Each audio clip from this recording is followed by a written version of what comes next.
Hi everyone, as Annie was saying, I'm delighted to be here today to celebrate International Women's Day, and my latest book is about Anna Haslam, pioneering suffragette.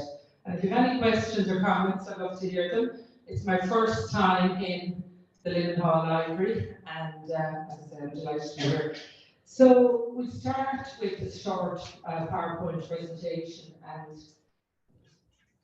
try and keep things moving. So there's Anna's dates, April 6, 1829 to 28th November 1922. So the book was launched for the centenary, and I've given myself quite a hard task because as a librarian I realised there was a dearth of good history books, not just Irish history books, but in general coming through, and I wanted to research books that hadn't been written for, in the main, younger readers. But I got a great compliment when my first book in the series had been launched by Tim Coogan. He said, "Carmel, there's enough in your books for most adults." So I quote, and I over-quote him all the time. And another nice compliment, since I'm boosting my own ego at this moment in time, he said that my readers today will be his readers tomorrow. So I felt a bit of responsibility then, because that's a heavy load to carry. But anyway, I took it and smiled gracefully. So Anna Maria Haslam, there's her dates, and she was born in Youghal, County Cork. That's just the book cover. So I should say the illustration are by Jimmy Joy, or Jimmy, on the wrong way.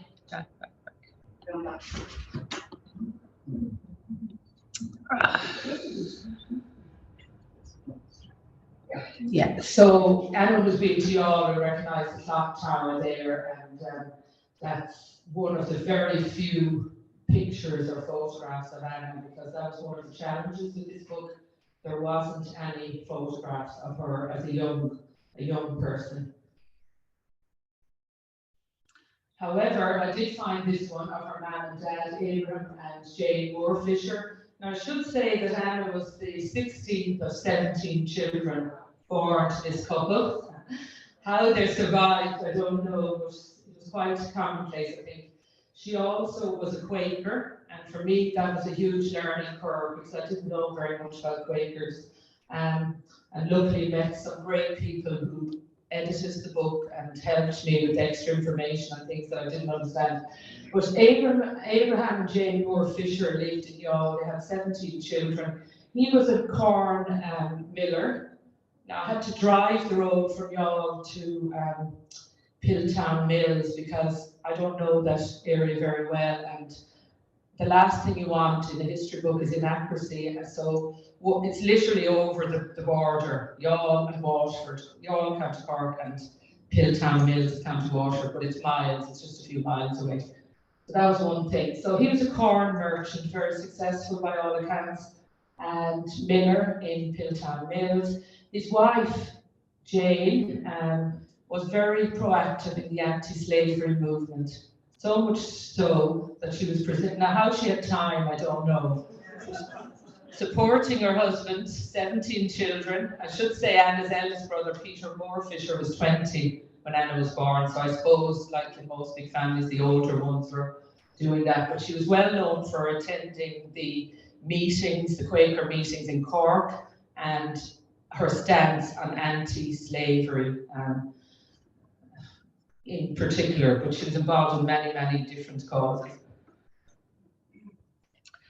So she was awarded this, and as you can see, it's quite obviously a slave in a plantation in America. I found this part of the set of property that she was given in the Quaker Library in Stocking Lane. Someone had said to me it was in the London Quaker Library. But I was very pleasantly surprised when I was doing my research and found it.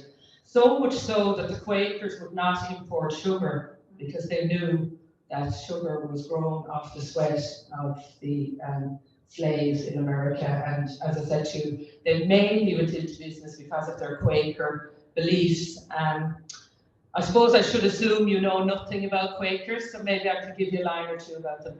just to say they were anti-slavery, pro-peace.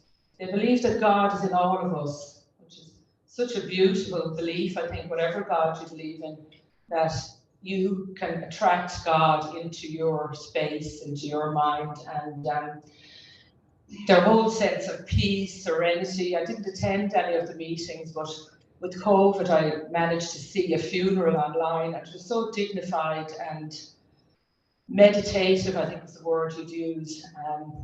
One of the local historians who I worked with, who's a Quaker, his mother died when I was researching the book, and he said to me to log in, which I kind of felt, well, it's in the name of research, but such a respectful send-off, and him and the siblings gave his mother. So that's available, as I said, in Stocking Lane. The Quakers they believed when you opened your mouth, you spoke the truth. Again, I mean, I don't know about you, but how many of them could actually stand over that? Honesty, integrity, and this is one of the reasons they all went into business, was they couldn't swear oaths and go into the judicial service.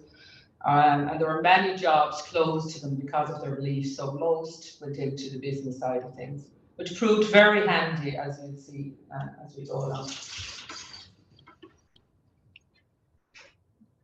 So Anna was homeschooled till she was 11, and again I've a good bit in the book about this, because it must have been harrowing leaving that busy household and travelling over to Newtown School. I visited Newtown, it's still there, a lot of boarding pupils there now, and that part of the school is still there, it's expanded now, but it was lovely to walk in the halls that Anna had walked in when she was 11 years old. So that was about 1840 she attended there. And as was the norm for the Quaker children, they then went over to England for their secondary education. I couldn't find any photos of this. The name has changed, it was called Castlegate. And this is it today. So usually people, there's a big when they see the difference in the school, but that's the school, it's in York. And the Quakers came from Yorkshire area when they arrived in Ireland. It was over from Yorkshire. Then I couldn't find a record of her training as a teacher, but again, because the Quakers believed in equality for everyone. I mean, to think today that women haven't and girls can't get an equal education, and that the Quakers were doing it back in the 1790s, building schools that allowed brothers and sisters attend together, allowed them to have the same careers as their brother. She went to Ackworth as an assistant teacher, and it was there that she met Thomas Haslam. So Anna Fisher met Thomas Haslam in Ackworth. She was there for a year, and they both left after a year. And again, as a historian, I suppose you want to get the accurate information. And I asked the archivist in Ackworth to send me, the confirmation of Anna's time there. So you can see Anna Marie Fisher, misspelling of Youghal, I think Ireland, and that she was the assistant teacher back then. So here we have the biggest tragedy, I would say, in numbers-wise, definitely in Irish history, on Girth Moor, or the Great Irish Famine.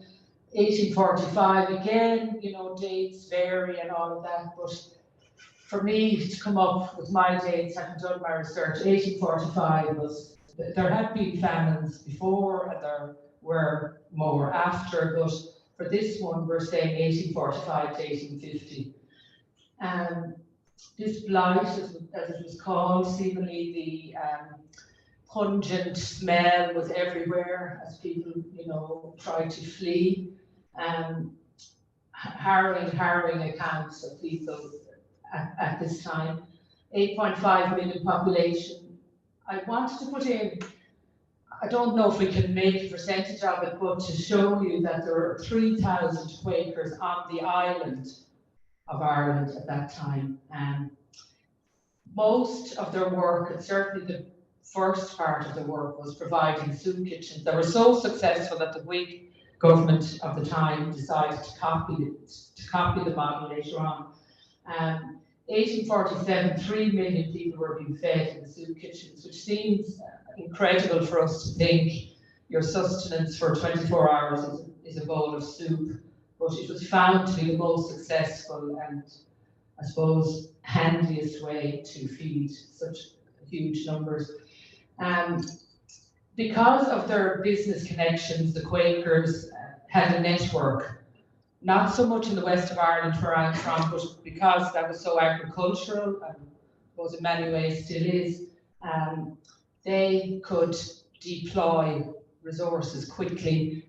They put in their own money, they put in all of their resources, human and monetary. Just when I think the Quakers can't do any more, they do something else. And that, I think that's my overriding memory of my research on the Quakers. So the Fishers down in Youghal, Anna was back as a teenager then in 1845. Her brothers and parents had started the soup kitchens, and that building is still there if you ever get down to Youghal. They have a plaque on it there now. Not only did they start the soup kitchens and put their own resources into it, her brothers, Peter Moore in particular, imported grain. So when you think of a time when the grain was going out of the country, being exported, Peter Moore Fisher, with his own business resources, decided to import a new food. We now call it maize, Indian meal or Indian corn. As I said, just when you think he's done enough, it wasn't enough, because the Irish people were dependent on porridge and potatoes. And I know this sounds very oversimplified, but it's not too far from the truth. He decided he was going to teach people how to use it mainly as porridge. I don't know about you, if I go to Spain even, or somewhere where there's another language, and I'm wondering, is that yogurt? Is it cream? Is it milk? So the importance of that can't be understated. The fact that he then imported and taught people how to use this new food. Other than that, it would have been useless, really. Deborah and Anna and her sister Deborah decided to start cottage industries from their father's kitchen table. And I should say that a large part of the Quaker tradition is stitching, to this day, stitching and whether it's crochet, knitting, sewing. And they taught the local girls, and that ensured money to survive, but also for the girls to immigrate. Again, sort of a rounded figure here, 2.1 million immigrated, mostly to America, over 1 million died from starvation and disease. And that's, I think, in a nutshell, a very quick and basic, simplified piece on the Irish famine. So, in the meantime, Thomas, and I didn't go into his life too much, suffice to say, he was a very educated man, and he had a falling out with the elders in the Quaker church. And when himself and Anna decided to marry, they couldn't marry in the normal Quaker silent vows ceremony. So I emailed the Cork Registry Office because I saw 2 different dates for their wedding. And again, a wedding or a marriage certificate tells us so much. We can see there the Fishers, Anna's nephew and niece were the were the witnesses on the day, and that's the date back in 1854. So they then went from Cork to live in Tipperary near Templemore, and then eventually ended up in Dublin. And there's a line or two in the book that I'd just like to read for you, because this sums up a lovely marriage, in my opinion. Thomas said of their wedding day, and again, it was quite hard to find quotes and things, so where I did find them, I tried to use them. The first night in our new house, we prayed that we might have neither poverty or riches, that we would help others to the best of our ability, and this we always endeavoured to do. And again, I think it sums up the whole Quaker ethos. He called Anna dear wife, and she called him my darling. Acquaintances often refer to their marriage as idyllic. Shortly after they married, they made the decision not to have any children of their own, as they felt that their income of less than £100 per year was too little to support a family. But now, as I know, I think it was to focus on doing good and making the lives of Irish women better. That was the real reason why they didn't have children. And maybe she saw the drudgery with her mother, I'm not sure, but anyway. Ballintor in County Kildare has a lovely Quaker museum. I went there because again I thought wedding dress from that era. And when people see that, they think it is oh so drab, but because of its time, and I suppose we're comparing it to white wedding dresses now. Again, for view in the Ballintor Museum and Library. The bonnet, which was all women wore, it seemed, it wasn't. Heads were covered, and that was what was done. And then for the men, even though it is International Women's Week, we're not going to forget about the men. So I suppose to drive home the point about the Quakers losing lives and businesses, I found this bankruptcy notice for Peter Moore, the eldest member of Anna's family, and this was from 1865. Unfortunately, when I went back to Youghal, there wasn't one fisher left in the town. And Anna's mother, Jane Moore, was from Neath in South Wales, and they did go back there, her mum and dad, in the later years. But recently, so I had no contacts with any direct line of the Fisher family until I was on the Ray Darcy show a few months ago, and somebody in Texas contacted me to say that he was a great nephew of Joseph Fisher, Anna's brother. So there doesn't seem to be anybody left in Ireland. So I was going to call the book, no I wasn't, Suffragette, because this word most people haven't heard. And to explain, it's just around how they fought for the vote. And obviously from Anna's Quaker tradition, it's going to be peaceful, and that's really what the gist means, peaceful means. So pioneering she was, 1876 she started the Dublin Women's Suffrage Association. I should say that in the 1870s, Home Rule was the big focal point in Irish history. Because people wonder, well, why did it take 20 years, it sounds a very long time in our terms, for women to be elected as poor law guardians? That's the reason. The politicians weren't interested. 1898, women were allowed vote and be elected to the local government through that act. Anna, as a pacifist and as an educated, articulate woman, campaigned with women and said, you know how you vote, you know, gave them the practical information they needed. So much so that by 1900, nearly 100 women were poor law guardians. And then the name had to change because of the influx of women all around the country, and the DWSA became the IWSLGA. That's a bit of a mouthful, but it was the Irish Women's rather than the Dublin Women's. 1908, so when I was growing up, I had heard of Hannah Shee's Skeffington. That was the only suffragette I'd heard of, and obviously her methods were very different to Anna's. And there's a scene in one of the books I was reading where Anna visits Hannah, and obviously Anna was much older than Hannah, but Hannah ended up in jail for breaking windows and doing all kinds of things. To bring attention to the cause, and Anna went to visit her and said, look, I don't condone what you do, but I respect it, you have your methods and I have mine. So 1913, Anna became life president of the IWSLGA because she had been secretary for 37 years without ever once missing a monthly meeting. I call this my happy ending Irish history book because the others don't have happy endings. Anna, at nearly 90, so in December 1918, her birthday would have been in the April, was allowed to vote as an Irish woman for the first time, and that was the courthouse in Dublin. It was just for women over 30 at that time, women who had means and women who were educated, so it was a step in the right direction, but it wasn't until a little later on when all women over 21 could vote. She was flanked on all sides, so this is a measure of the woman, I think, that nationalists and people who wouldn't necessarily agree with her views, they all respected her and they were there on the day to see her voting for the first time.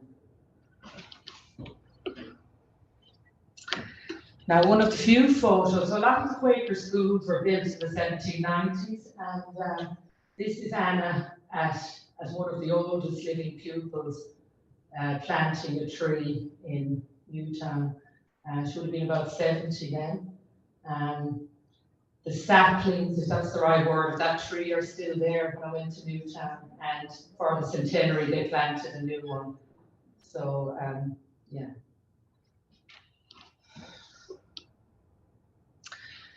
But just put this in because, again, it's a primary source, it gives us some useful information. They were living at 126.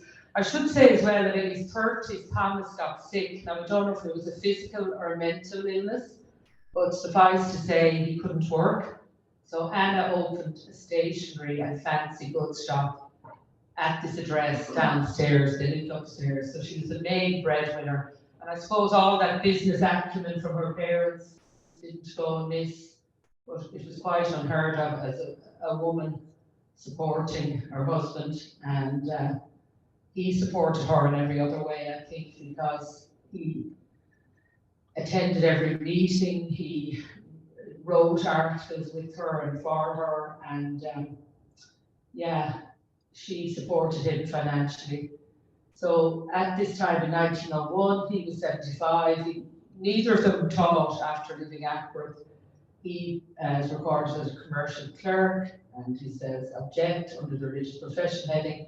Anna, age 71, retired stationer.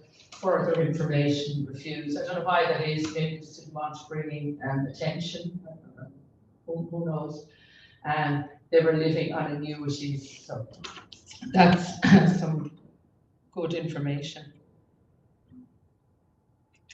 Now, this is a very famous portrait by the famous Irish artist there, Anna Haslam, and it was hanging in the Youghal Gallery in Dublin for a long time. I think it's in storage. They take it out every so often. But it's a lovely, just a lovely portrait of Anna and Thomas. And again, I couldn't find anything with the two of them together. So now, for me, because I'm in Dunleary and the Quaker graveyard is very nearby, I asked for permission to go and visit. Luckily, I had the number of the grave and the area because I don't know what else I expected, but all of the gravestones are equal, exactly the same size. And another, just a little, I suppose, peculiarity is that you'll see that it's the 11th month and not November is how it's recorded. I was very disappointed when I went to the graveyard because I'd written the book and I had said in it, now it hasn't gone to the printer, but I said Anna and Thomas lied together.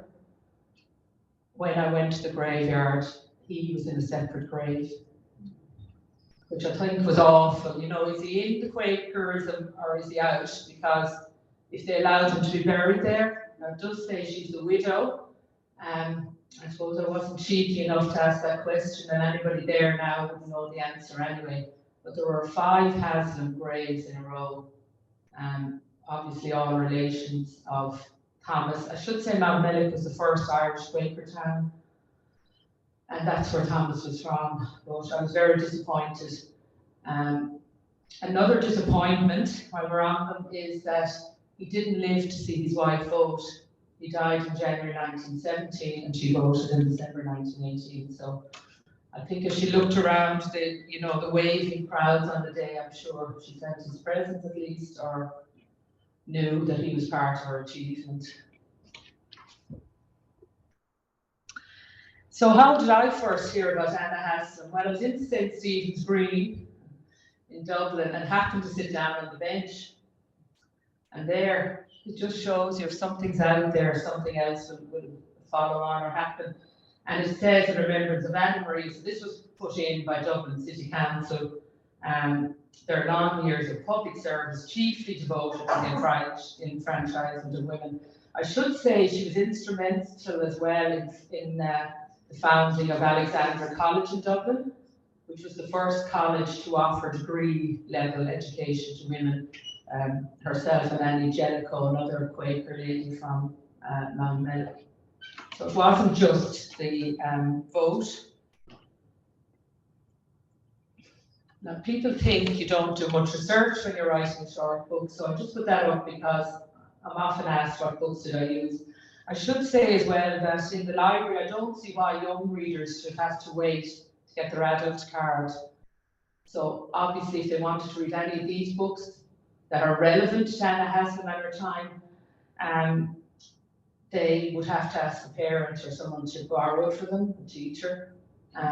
The first three, really, if you're involved or interested in the women's movement, they would be the ones to go for. Then Rob Goodbody, who's a local historian in Dunleary and a Quaker, he did a couple of books, very detailed around the numbers of Quakers and how many soup urns they had, and how the Quakers in England sent over lots and lots of resources as well to make things happen. Kieran Grieger is a local historian down in Youghal. I went to Youghal to talk to him, and he walked me through the old soup kitchen, Anna's old house. There is a Quaker trail there if you ever get down there, and he was great. Coincidentally, the Youghal Library opened in 1825, which would have been just before Anna was born, and Daniel O'Connell's son was elected. I think it was around 1840. So. The Temple Hill burial ground, very serene. I know all graveyards, you can say that about them, but it's really nicely laid out and lots of planting and very, very peaceful space in the middle of a bustling city. Short history, there are so many books on the family, but that's the one. I think he's a lecturer in Youghal University. Carmel Quinlan probably did the most comprehensive book, and I love the title. It's about Thomas and his work, and Anna and her work. So genteel revolutionaries, so I think that really sums them up. Unfortunately, Carmel died a couple of years ago, so I never got to meet her, but that is the book. And then Morris Wigham was a teacher in Newtown, and he has written a couple of books as well.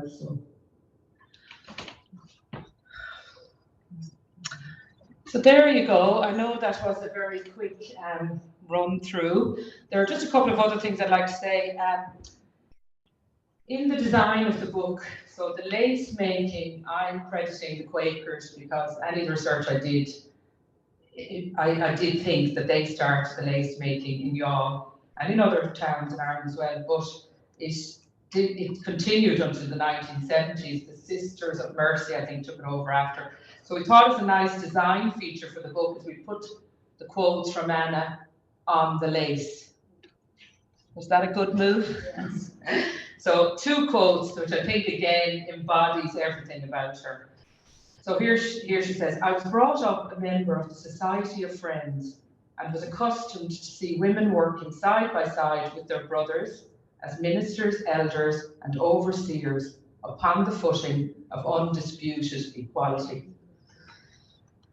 Even today, as I said, it seems hard in some places to even contemplate that. And then on her 80th birthday, she said, I take no credit for myself for my work in various spheres, because from the first, it was in my blood. So humble with it. And then the last thing I'd just like to show you is, I'm not sure if you've heard of since we're talking about women, Roses from the Heart. Have you heard of that project? So basically, Dr. Christina Henry, spelled with a H, in Tasmania University, decided she would restore Irish and English women convicts who went to Tasmania between 1788 and 1853. And there were over 26,000 women sent at that time for petty crime, like stealing a piece of cloth was one of the ones I saw. And she decided she would get people in Ireland and England involved because most were from these areas. And to date, they have about 15,000 bonnets made. And I thought, wouldn't it be lovely to have one for Anna Haslam, even though obviously she wasn't a convict, she didn't go to Tasmania, but the style of bonnet was the same. So Christina, or say, you know, someone in your area here that was, you know, sent to Tasmania. In my parish in Mayo, there were 7 girls went, and 3 cousins and 2 sisters. They're all kind of related, I think. But the family now, the descendants, decided to make the bonnets. They personalised them. So on this one, it has Newtown School in crochet. Obviously, it has the green, white, and the gold, and then it has all her dates: Nee Fisher, Anna Haslam, Pioneering Suffragette, Votes for Women, and at the back it has Christina Henry, Tasmania 2022. So this came by express post to me, and I said to her, Christina, what can I've never met her, but I'd heard about her. I said, what can I give you, or how much does it cost? Because I'm sure it took a few hours to do all that stitching and everything. And she asked me for 2 copies of the book, so I think that was a fair exchange. And then the last thing I was going to tell you about is in Dunleary, where I work as a librarian, the heritage officer there asked if I would join her to bring out some leaflets about, and the two women, Anna Haslam, who's my woman, I call her now, and Louis Bennett, who's another suffragette, later again than Anna. So Anna was the first that all of these women who followed looked up to. I suppose she carved the way. And Louis Bennett will be getting a plaque on the house where she lived at some stage. So coincidentally, both women have seats in St. Stephen's Green. So there's another link, not just the suffragette movement. I do have some of those if anyone would like to take one with them. So I think that's enough from me, unless anyone has any questions or, yeah. When Anna started her society in Dublin, and I'm guessing here, I don't exactly know, I don't think it would have been universal suffrage for men. So when she was campaigning for votes for women, it's maybe a case of what she thought she did. Make sure she's campaigning for votes. No, you're right. Not all men had to vote either. But that made their job harder because men were seen as first-class citizens. So that did, and I do mention that in the book. There are a couple of lines about that. So that made it even harder because the laws and the, I suppose, unwritten rule of the day would let all men vote first. As the superior, let the men vote. But no, that didn't, you know, some men only got the vote in 1918 as well. Yeah. The Quakers are involved now, I think, in north-south kind of initiatives. I saw somebody recently and I said, what are they involved in? Still very much peace in this world we live in today. I don't know how they're surviving with, you know, their beliefs because so much war. And yeah, they were saying to me they're still very involved in anti-slavery. We know there's slavery of all different types, and again up here and cross-border kind of initiatives. But I don't know firsthand what they are. Yeah. I think it's relevant to that point. That the Quaker Reform Acts were going through the British Parliament at this time. Okay. So that the vote for men was being extended from the aristocracy and so forth down. And that's why, you know, that women were coming in on that kind of campaign. It wasn't just out of the blue. Okay. Yeah, she's a very interesting character. As you can see, it was quite a comprehensive list of books that I read about her. But I suppose the most fun part always is meeting people or going to places, you know, for me anyway. And going down to Newtown, it was great to go back to the school, and they had an archivist there who helped me a lot as well. And then I suppose because I'm condensing it to 3,000 words, that's my average for these, because these are a kind of whet your appetite taster. So I'm hoping that when someone reads this, they want to find out more, and then those other books are the places to go. So as I said, if you're interested in her life as a young girl in Youghal, there's a book listed there that will tell you about that. And for me, the social history is what I like more than the politics. I like the gossipy bits, and yeah, it was great doing it. And as I say, I've set myself the heavy task of now either biannually or annually bringing out a book on something that hasn't been written for younger readers before. And I suppose I'm in the right place because the library, I know what's being published all the time. And there are often chapters. I mean, you get chapters about Anna and Thomas Haslam in some books, or, you know, the dictionaries of Irish biography, they're listed there. But for me, she deserved her own book. And in a way, I've kind of become her child, because when I went to the graveyard, I said, can we please clean? I'd like to clean the headstones, because she'd no children, no grandchildren, there are no fishers left. And I have to get special permission to do that, because seemingly somebody had come in and ruined, they'd used a wrong product. This is the level you go to for your history research. So I'm still waiting to hear from her, hoping for her birthday on the 6th of April that I'll be able to go down there and clean both, both headstones, just because I feel now I owe her something. What an amazing role model for us all. Sorry, will you do this work yourself? Do you clean the headstone yourself? If they let me. Yeah. I don't know if they looked at me and thought she's dodgy. I'd be prepared, they might have someone who comes in and does it on a regular basis, so I could pay them a small fee to, yeah. I was just going to say, we would just kind of back you up. Yeah, well, they have a caretaker, but you can't just walk into a Quaker graveyard. You have, the first time I went there, it was on a walk tour. And then the second time I had a contact, so I got permission. And luckily I did. I'd hate if I had said in the book they're buried side by side, and then someone went in and found that they were buried together. Obviously they're side by side, but it's those little details that keep you awake at night, I'm afraid. Yeah, because it's out there, it's done. We're not going to do another edition of it, so it has to be as good. And in a way, lesser words is harder. Because then you're always making decisions about, will I leave that bit in? And I tried to put, because so many dates and stuff, and they're onerous, I tried to put them in as flags and different things. And again, that was working with this amazing illustrator, Jimmy Burns. He's a retired art teacher from Dublin, and he just wants to get involved in children's books. So, yeah, who knows? And maybe we'll never know how good it was, but I got to the stage where I felt happy. Now it's ready, and that's all you can do, One of the things I wanted to put in at the end, because I certainly would have heard the word Quaker or Friends, Society of Friends. When I was growing up, you were lucky if you got a pair of Clark's shoes. The Clarks were Quakers, didn't know that. Obviously, we knew the obvious ones, Bewley's. But then when I started looking, all my favourites, Jacob's Biscuits, Cadbury's Roundtrees, Fry's Chocolate, they're all there. So look, it's like they've wound me in to write about them. And then very involved in the stockbrokers, started lots of insurance companies, again ahead of their time. I mean, people wanted to work for the Quakers because they were such good employers. There's a scene here in the book, I just might read it then, and if how went time, we're not too bad, you're not bored yet, I hope.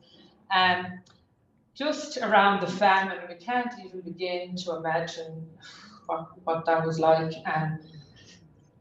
But on one occasion in Youghal, during these very hard times, a local mob of around 5,000 armed with sticks and shovels demanded food from local businesses, but they didn't attack the fisher mill as they knew that the Quakers were already doing their best.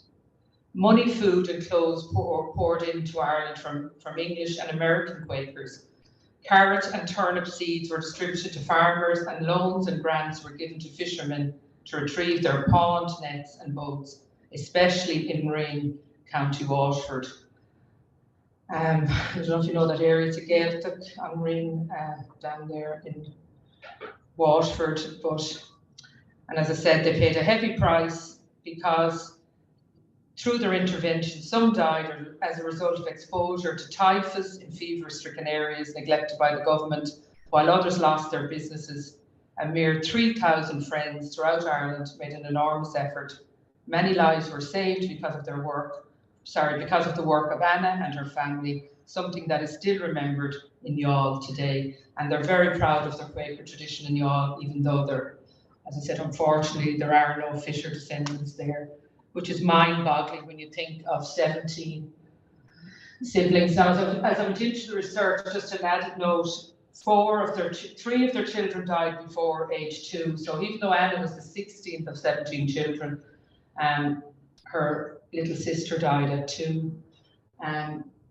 So three children died before age 2. So Anna effectively became the youngest member of the family.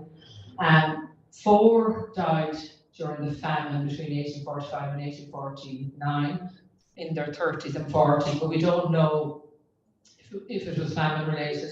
And then another girl died at age 37 in the 1830s. So they lost 8 of their 17 children, you know, and they lived long lives. I think they were married for like 65 years. So, yeah. I'm not a Quaker, but I have a friend who is. Yeah. And it's taught me an awful lot. Yeah. One of the things was the precept they have: as few words as possible, as many as are necessary. Yeah. And Lovely. the way the meetings and the business of the groups is organised is very, very different to elsewhere. Yeah. And every so often, it's as if you're in a field and you sort of don't plough without catching something that's different. And when you quietly try and find out a bit more about what's caught, you learn an awful lot more about them. Things like the Quaker tapestries. Yeah. That's a whole, there was a book brought out recently by Claude Grubb, and that goes into the whole history of the tapestries. It's very much an illustrated book. And they went on tour in Ireland. They went on tour. There are examples of them going back to the 18th century in the Quaker museums in Ballantor and Kildare, and also in Dublin. Yeah. And one of the things, one of the Quaker ladies I met said to me one day, I'd had some bad news about a family member, and she says, you know, we have to accept what we cannot change. And that sounds so idealistic to me, because we want to fix things and we're impatient. I never see that lack of patience, and acceptance is such a wonderful gift that not many of us have, you know. But just to add that they were very tough on each other as well. Oh yeah. Not outside of the groups, Yeah. but within the group. Oh yeah. Yeah. And apparently, because there were much fewer Quakers within Ireland, it was more difficult to marry without intermarrying. Yeah. And all sorts of other things. Yeah. And certainly David, you know, had been very involved with some of the records. Yeah. But it really is a case of when something snags, as that's in my head, there's something funny there. Yeah. You're well rewarded to follow it up. Yeah. 1,500 is the figure now. At first I thought it's at 1,500 families, because it sounds very low. But part of the problem was, like Thomas and Anna back then in 1854 when they married, you were gone. If you married outside now, I think that's changing. I don't really, but that happened, I suppose, with the lot. You stayed within your community. But yeah, it's just such an accepting, I mean, meditation before you know how meditation is such a buzz now for children, mental health, all of that. They were doing it in the 1700s. You know, the silent vows, you know, as you said, superfluous words, they're not needed. You know, if you have something to say at a meeting, say it, but you don't have to. So it's very, very different, I think, to what I'd be used to as well. Yeah. Thank you very much for everything, and for bringing the Quaker element in her place. I just want everybody to know that we are still alive. Oh, good. Well. And there are two Quaker or Friends meetings in Belfast, one in the north, one in the south. Some of us here today, so if you want to find out more, do come and ask us. That'd be lovely. Yeah. But and it's one of the, we're not at all closed nowadays, and we welcome anyone to come along and just experience our ways of worship. It's basically silence, but it isn't a negative silence. Yeah. As has been said, it does try to thrust us out to do whatever we feel is right in society nowadays. So, thank Great. you very, very much. Thank you. And as I said, because I was writing about something I didn't know much about.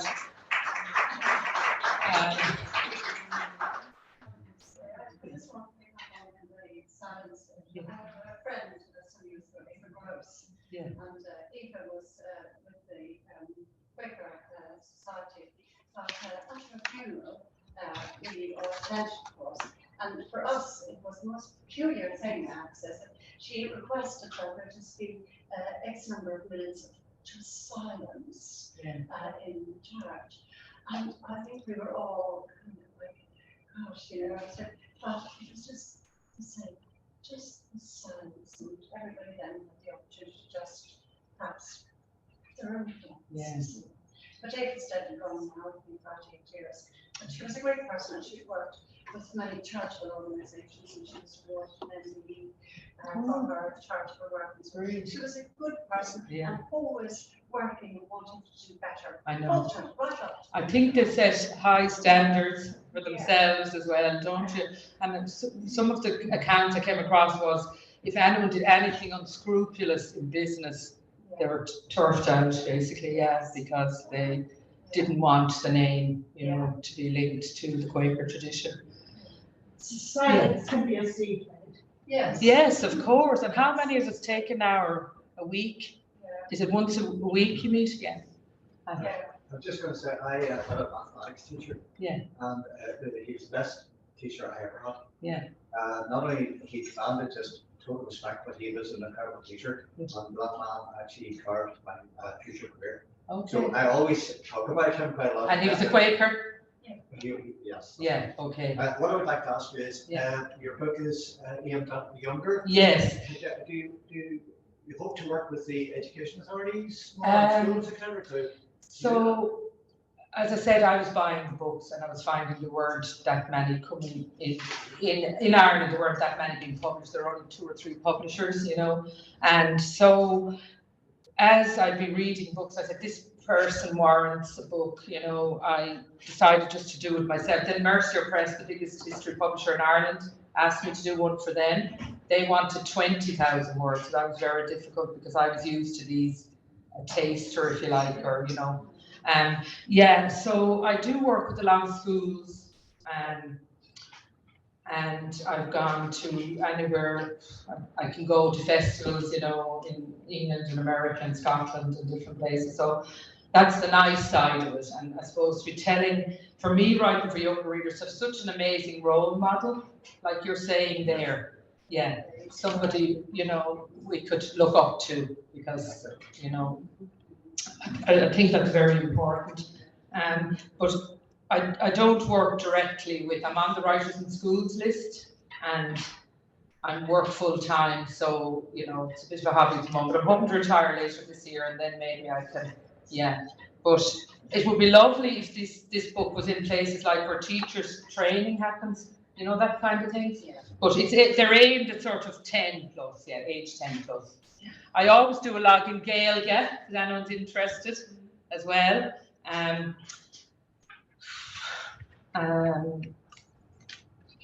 Just because my father's from the Gaeltacht and it's my first language, so again, I suppose a nod to him, you know. Has it been published in Irish? Yes, yeah. And where would that be available? Well, I have them here today, and it's available from, you know, most book depositories and all. Then have it, yeah. What are you hoping to do with the bonnet? The bonnet, I don't know. It's just a lovely prop. Yeah. And if I don't get many questions, I can talk for another 10 minutes on the bonnet. And especially today, because it's International Women's Day. 26,500 Irish women were sent to Tasmania. And my son lived there for a while. He said, you know, it was all the Kellys and the O'Briens, you know, we were all out there. So it's just a prop, really, you know. I do. An exhibition of the Australian bonnets in the Downtown Museum. Oh, was there? Yeah. It was on tour, and then certain areas had their own local ones, because when I was at a festival in Waterford, and they had one as well, you know, and it was the women from that area, but it was particular to those years, 1788 to 1853, so it would have covered that famine period as well. Yeah, and I did a writing course with Martina Devlin. I don't know if you know Martina. She's from Oma, and one of the things that stood out to me was she said, you cannot look at history through a modern lens. Because we were shocked at some of the things she was telling us that had happened, and obviously we're hearing things every day that happened 50 or 100 years ago. But that was in that day. I'm not saying they're acceptable things, but we're looking at them now with our standards for today. And again, that's a hard lesson, I think, to implement. So Mila Buikas, Leverage, thanks a million for having me here. And I'm working on my new book. And it's about a prison in Wicklow. So I live in Wicklow. In 1924, the prison closed there. So very often getting the books out is about some funding as well. And I wasn't in this case. I just loved when I once started writing about or reading about Anna. I just wanted more people to know about her. Children as young as 8 were incarcerated. Some of them were transported then off to Van Diemen's Land as well. So there's a lot of meat, and it's a new subject. So I've done 2 World War I histories. Father William Doyle, who was the Jesuit chaplain. Then the biggest sea tragedy in the Irish Sea, the RMS Leinster. Again, never written for younger readers. And then Kevin Barry, obviously, the War of Independence. And so a prison is a new. So I suppose when you're researching and writing, if you're doing the same thing all the time, you wouldn't keep doing it. So the prison is new, I suppose, meat for me to get my teeth into now. So looking forward to that for next year. And it's, yeah.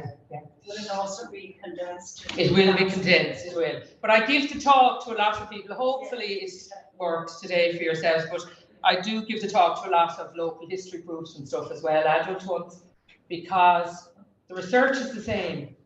The language might be modified a bit, but you read, I've probably read hundreds of thousands of words to get to 3,000. Yeah. And then, you know, the World War I was trying to sanitize it a bit because I didn't want children having nightmares. And how do you do that when you're talking about trenches and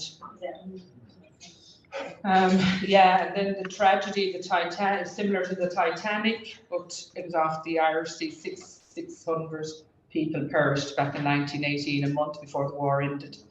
So that was good in the sense of the boat was another sort of, So I hope all that made sense. As I said, thanks again for having me here in this lovely venue. I have to make a wish because it's my first time being here. And hope you at least learned something new about Anna. And if you want to learn more, there are books for adults through your library service.